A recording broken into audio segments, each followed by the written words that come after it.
Bonjour et bienvenue dans la météo du Bitcoin, j'espère que vous allez bien aujourd'hui après un petit rallye tant espéré, vraiment tant espéré, ou plus du tout espéré, entre guillemets, avec une bougie verte, on va évaluer à peu près la taille de la montée là, euh, 5%.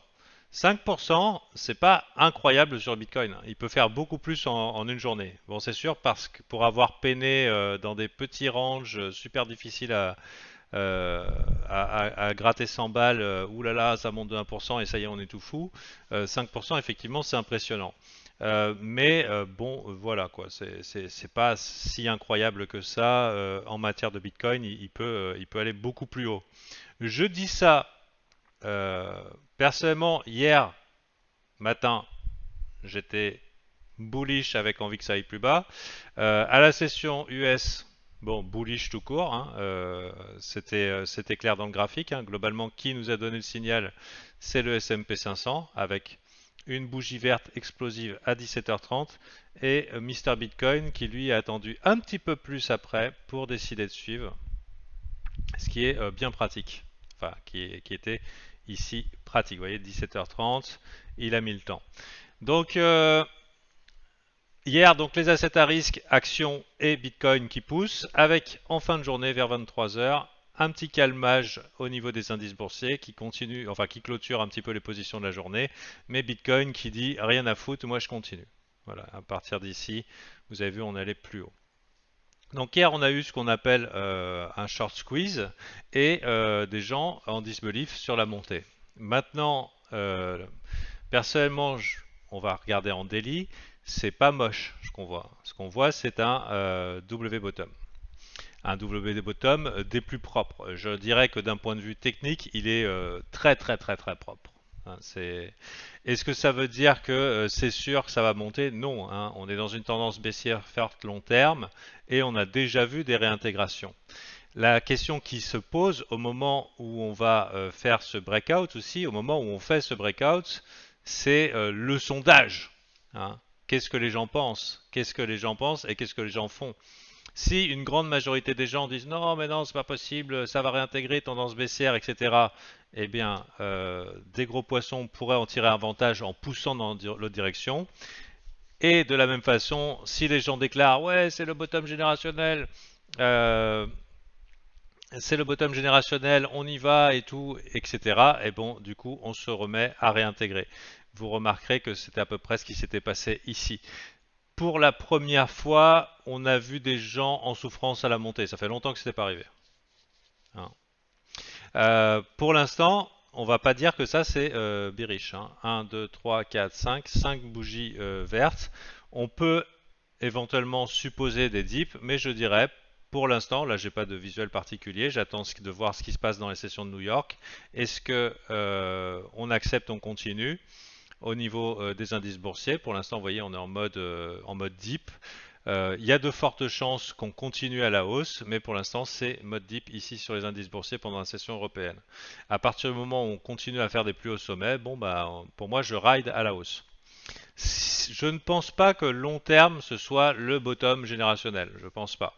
Mais comme j'avais indiqué à l'espace investisseur dans le live de mardi, donc c'est un espace qui est spécialement dédié à ceux qui font du long terme, je dis il vaut mieux envisager, se préparer à un rebond, à la création d'un plus bas sommet, et ça peut être significatif avec des targets qui pourraient être entre les 30 et les 40 000.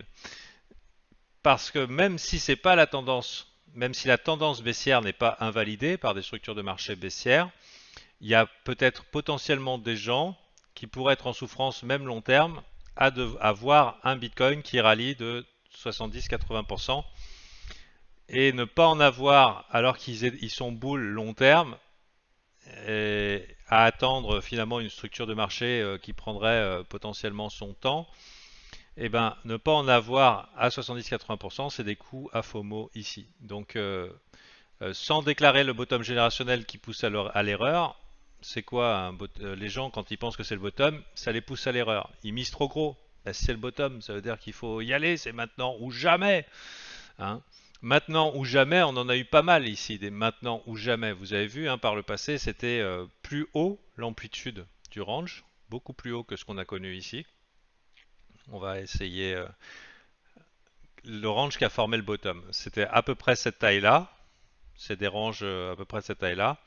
Et on pourrait très bien monter jusque dans les 28 000 et établir un range bien funky avant de vraiment aller beaucoup plus haut. Donc si vous êtes bull, personnellement je trouve que par exemple la weekly là elle est pas dégueulasse. C'est ok d'en avoir un peu, mais en gérant son risque. Pourquoi en avoir un peu? Pour pas se retrouver à FOMO 50% plus haut. Donc voilà, qu'est-ce qui se passe ici? On devrait déjà être à 25K pour le disbelief total à mon avis. Pas de biais perso, pareil. Moi aussi, j'ai pas de biais. Hier, c'était une bonne journée qui en plus a récompensé quasi tout le monde, sauf ceux qui ont short la tendance. Qu'est-ce que je veux dire par quasi tout le monde? Que tu arrives de manière précoce et que tu prends ton profit rapidement ou que tu arrives sur le tard à FOMO sur la fin, globalement, tout le monde a été récompensé puisque jusqu'à 4 heures du matin, c'était la fête, donc ça va quoi. Donc maintenant, est-ce que c'est une bonne idée d'acheter ici? Je pense que le marché va chercher à voir et à déloger des gens. Pour l'instant, moi j'aurais tendance à vouloir acheter les dips. Je pense qu'on a bien lessivé vers le bas. Euh, J'aurais tendance à racheter les dips, mais comme je vous avais indiqué hier, ne pas le faire. Ah non, c'est peut-être au VIP. Ne pas le faire si. Non, c'est à vous. Ne pas le faire si tout le monde achète le dip. Bah oui, parce que du coup, ça ajoute des cibles potentielles vers plus bas. Donc voilà. Ici, les investisseurs long terme, les swing traders et tous sont contents. Ils commencent à avoir de la force. Ils commencent à avoir un W bottom. Et c'est un trade qui se trade. Si on regarde les indicateurs des années 80, ici, on a une jolie structure au niveau de RSI, on revient dans la zone des 50, donc c'est fort, pas incroyablement fort, mais on va bientôt revenir dans la zone de force, c'est la zone d'équilibre. Ça peut être une zone de pivot. Si on regarde ici, on a clairement une divergence MACD assez balèze qui vient d'être confirmée ici. Enfin, bientôt confirmée à vraiment à quelque chose près, quoi. Donc belle petite divergence MACD et même on pourrait dire double divergence MACD. Euh,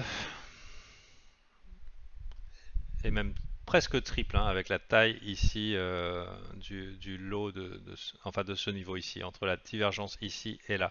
Donc il y a clairement un shift ici dans le marché. On n'est pas allé chercher ces zones-là. Est-ce qu'on ira plus tard? On verra bien. On est toujours en bear market, mais on peut être dans un bear market rallye jusqu'à preuve du contraire. On peut être dans un bear market et se dire non, non, mais pour l'instant la structure de marché c'est baissier. On peut être dans un bear market jusqu'à aller au-dessus des 34 000 et finalement on se retrouve avec un prix qui fait non, en fait on aime bien ici. Ouais. Là il y a la création dans la structure de marché d'un plus haut sommet en weekly. Je vérifie parce que sinon en daily on a déjà le plus haut sommet. Ouais, non, on n'aurait pas la création d'un plus haut sommet en weekly. En daily, on l'a déjà. En weekly, là, on a juste une engulfing bar qui est un bon signal weekly, un très bon signal weekly. Donc, si ça clôture au-dessus, là, on est bien. Si vous êtes bullish, avec une target potentielle un petit peu plus haut. Donc, voilà. Personnellement, moi, je suis partisan si on est bull, d'acheter. Voilà, il y a une erreur qu'on fait souvent en trading et je vais vous la partager aujourd'hui. C'est je suis bearish, mais je vendrai plus haut. Voilà. Grossière erreur. Si vous êtes bearish, c'est peut-être maintenant qu'il faut vendre, hein, et pas attendre plus haut. Et si vous êtes bullish, d'acheter plutôt que d'attendre plus bas. C'est oui, bah, et disons, pas de chance, vous avez vendu le bottom exact. Et alors? Et alors? Si on a un rallye de machin et tout, et vous dites ah putain mais j'étais bullish, pourquoi j'ai pas acheté? C'est pas ici qu'il faut se poser la question. Tu vas petite couille dans la zone et tu te dis bon si ça monte je souffre pas trop. Des fois il faut acheter juste pour pas souffrir hein, et ne pas être poussé à l'erreur. Donc si vraiment vous êtes bull, puisque c'est la plupart des gens sont bull, hein, ils sont pas. Là, je vois, il y a Captain Lama qui dit qu'il est neutre. Moi, je suis relativement neutre. Euh, Si vous êtes en souffrance parce que ça monte et que vous avez un risque d'être en souffrance parce que ça monte, parce que vous êtes en souffrance et parce que vous êtes en position de faiblesse, entre guillemets, eh ben, ça va être difficile de bien agir. Alors qu'avoir une petite portion dans votre alt ou votre Bitcoin que vous êtes bullish, eh ben, si jamais ça monte, eh ben, vous avez encore un petit peu de cerveau disponible pour réfléchir à ce qui se passe. Avec plusieurs possibilités qui s'offrent à vous, ajoutées sur des créations de signaux techniques plus clairs en changement de tendance. Par exemple Ishimoku, là on est toujours en tendance baissière. En daily, hein, ça aucun doute. Là on est revenu simplement au point d'équilibre, la Kijun, la violette là. Donc là, Chikou qui est en train de taper dans le prix, donc pareil, on peut très bien glisser ici encore une fois. Ça peut très bien encore échouer une fois. Donc pas de changement de la tendance. Si on veut anticiper dans une unité de temps inférieure, hop, hier on s'est stoppé au niveau du nuage en 12 heures. Là on est dans le nuage, mais on peut encore être éjecté d'ici la fin de journée. Donc la clôture n'est pas là, avec une target potentielle du côté des 25 000. Mais il n'y a pas de changement de tendance. Il n'y a pas de changement de tendance encore ici. Et par exemple, si vous étiez petite couille et bullish et que vous voulez pas être en souffrance, donc là je vous donne des options, hein, c'est pas ce que je vais faire moi. Euh, Vous pourriez très bien dire, bon bah dites donc, je commence à avoir un signal intéressant 20% plus haut, ajoutez un petit peu, la tendance devient forte, si tout vous est favorable, et vous vous retrouvez avec deux positions que vous pouvez moyenner, vous vous retrouvez ici avec une bonne moyenne, pour pouvoir rider une tendance un petit peu plus haut. Donc l'avantage d'aller petite couille, c'est que ça laisse des options. Petite couille, ça laisse aussi l'option, si jamais on va plus bas pour faire quelque chose comme ça après, de vous retrouver avec une moyenne ici et de voir si vous décidez de sortir là parce que ça devient faible ou parce que finalement l'entrée était bonne et que c'était une zone d'accumulation intéressante. J'espère que je vous ai ouvert des perspectives ici, le but n'étant pas de prévoir le futur, mais de se mettre en position de force selon les paramètres. Actuellement, on a un paramètre boule court terme. C'était en particulier hier, mais bon, est-ce que les choses vont changer aujourd'hui? Je dirais que il est possible qu'il y ait eu de la FOMO en fin de soirée, vers 23 heures, je commençais à recevoir des messages privés de gens qui disaient hey, tu crois qu'il faut que j'achète, etc. Donc il y a eu clairement peut-être une FOMO à la fin. J'imagine bien une petite incursion encore un petit peu plus haut. Hein. Je pense que un plus haut sommet devrait vraiment faire FOMO beaucoup de gens, hein, les retardataires, et là dire oh putain mais en fait c'est là et tout. Et là effectivement peut-être ensuite le dip. Hein, c'est un classique. Si vous n'avez pas FOMO et que vous avez résisté, parfois le prix va vous donner la petite motivation nécessaire. Genre comme ça, ah là là putain en fait c'était bullish et là bam. Pourquoi on pourrait aller vers le bas? Parce que déjà on a liquidé énormément de monde, on a des traders à gros budget, hein, c'est des traders de position, des traders qui prennent des grosses positions avec des petits leviers. Là hier c'était opération on les nique, donc en mode on s'en fout un petit peu de ce qu'on laisse derrière nous. Euh, je pense il y a peut-être pas mal de gens qui ont mis leur stop un petit peu plus éloigné. On pourrait aller les chercher, leur point de liquidation, générer une FOMO générale et ensuite aller punir ceux qui sont entrés tardivement. Qui sont entrés les plus tardivement? Bah, je pense qu'il y a déjà ici. Ici, c'est probablement l'entrée tardive avec des stops évidents. Ceux qui auraient pu chasser éventuellement la ligne verticale. Donc, a priori, là, le marché, au moment où je vous parle, le marché en a rien à foutre, il veut déjà aller vers le bas. Hein. Mais sachez que pour l'instant, pourquoi pas tenter achat de dip, on fait ça, ok c'était la bonne, c'est bon. Tous ceux qui voulaient FOMO, allez on va chercher les buy stop et ensuite, pourquoi pas, repartir à la hausse. Pendant que le BTC va établir un range, on va chercher à trouver un nouveau point d'équilibre, et ben probablement que les alts vont elles aussi chercher à faire leur petit run. Voilà, parce que là on a un BTC bullish, ascendant neutre, enfin possiblement neutre s'il se stabilise dans la zone, mais ascendant bullish. Et du coup, laissant la possibilité aux altes de faire leur pop, plop, le petit popcorn habituel. Donc choisissez bien. Je pense que c'est une des possibilités. Si vous voyez des altes qui sont boules, pourquoi pas envisager dans les jours qui viennent ou ce week-end, après un petit dip, des petites entrées pour aller trader vos altes préférées. C'est moi c'est mon projet là.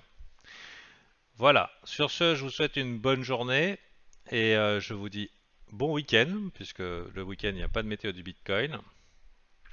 Et voilà, allez bise.